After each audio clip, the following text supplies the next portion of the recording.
I walk along the Caribbean beach in Mexico at dawn, the sky shifting from deep blue to pale orange over the horizon. The sand is cool and slightly compact from the night air, marked with fresh tracks leading away from a nesting site. Small, uneven trails stretch toward the ocean, evidence that sea turtle hatchlings have emerged. I scan the shoreline and see movement near the high tide line. A baby sea turtle hatchling struggles forward across open sand, its small flippers pushing in short, urgent strokes. The distance to the ocean is still long, and the beach is fully exposed. Above, several seagulls circle low, wings angled sharply as they track motion on the ground. Closer to the waterline, ghost crabs move quickly sideways, emerging from shallow burrows.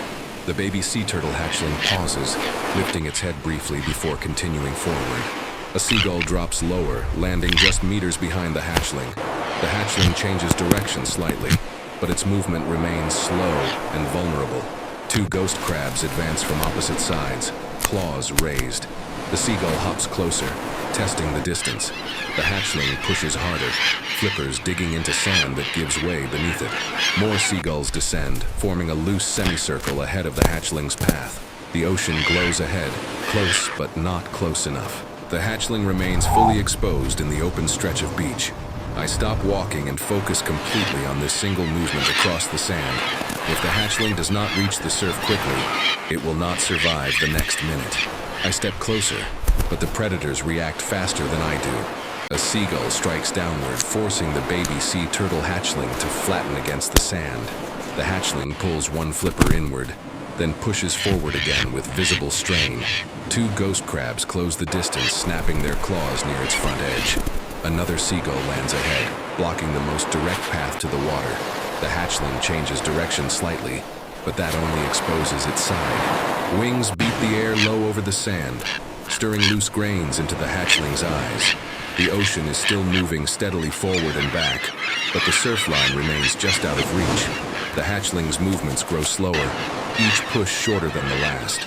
A crab clamps briefly onto the edge of its shell before releasing. A seagull pecks again, testing for weakness. The semicircle tightens, predators adjusting with precision to every small movement. I calculate the distance to the water and the speed of the incoming waves. If I rush too aggressively, the seagulls will scatter and return instantly.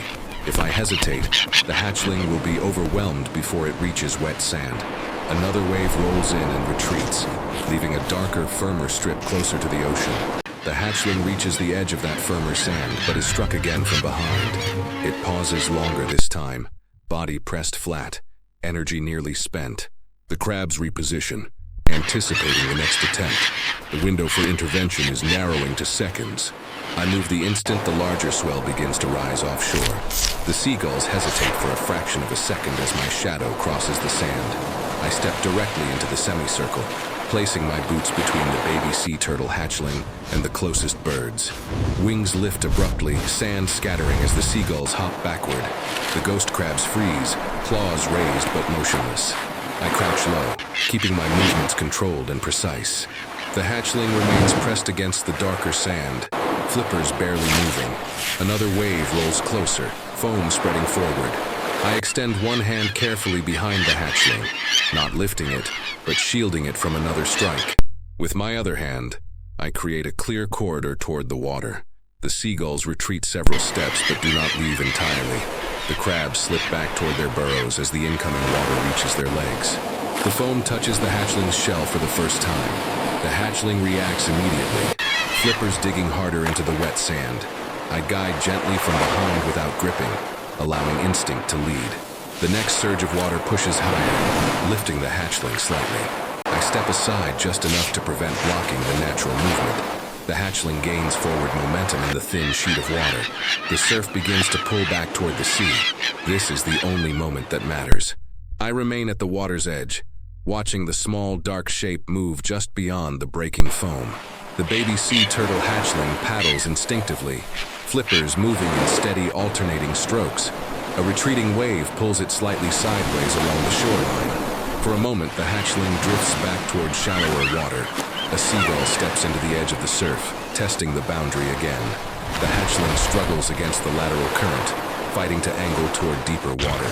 Another wave begins forming farther out, taller and stronger than the previous ones. If the timing fails now, the hatchling could be rolled back onto exposed sand. The swell rises and moves forward with increasing speed.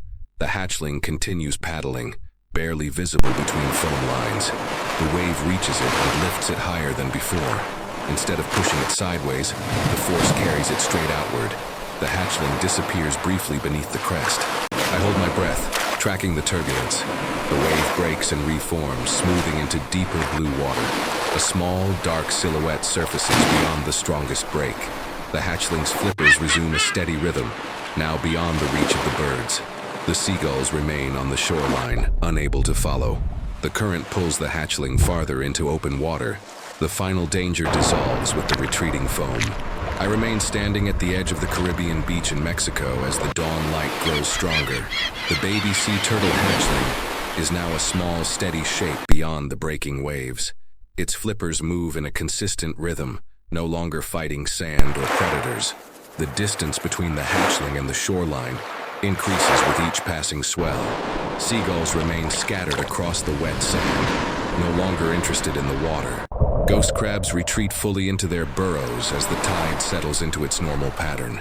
The ocean surface appears calmer beyond the surf zone. The hatchling rides the gentle rise and fall of open water, maintaining direction instinctively. I take a slow breath and step back from the foam line. There is no urgency now, no tightening circle of wings, no snapping claws in the sand. The beach returns to its early morning stillness.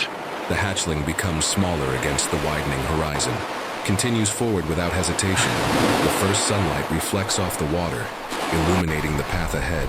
I turn away from the shoreline, knowing the most dangerous stretch is behind it. Life in the ocean waits beyond the shallows. The baby sea turtle hatchling survives because timing, instinct, and intervention aligned. I leave the beach quietly, footprints fading behind me in the sand. Out in the open Caribbean Sea, the hatchling swims on, alive and free.